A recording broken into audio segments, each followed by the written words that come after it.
महामार्गावरून प्रवास करणाऱ्या वाहनधारकांसाठी केंद्र सरकारने नव्या वर्षात दिली आहे एक मोठी दिलासादायक भेट।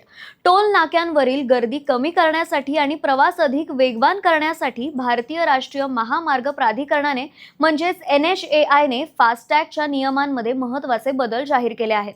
हे नवे नियम 1 फेब्रुवारी 2026 पासून देशभरात लागू होणार आहेत। या बदलांमधील सर्वात महत्त्वाचा नियम म्हणजे नो योर व्हेइकल म्हणजेच KYC प्रक्रिया रद्द करण्यात आली आहे।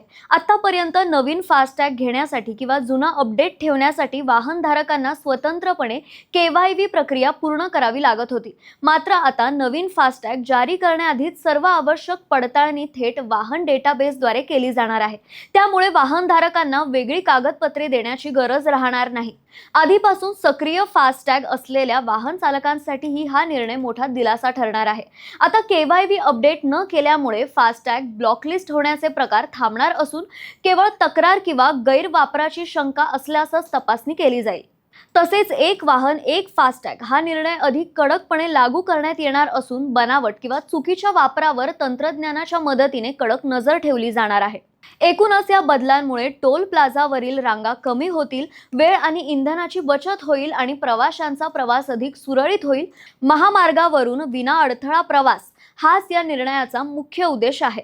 व्हिडिओ उपयुक्त वाटला असेल तर व्हिडिओला लाईक करा, शेअर करा आणि माय PCMC ला फॉलो आणि सबस्क्राइब करायला विसरू नका।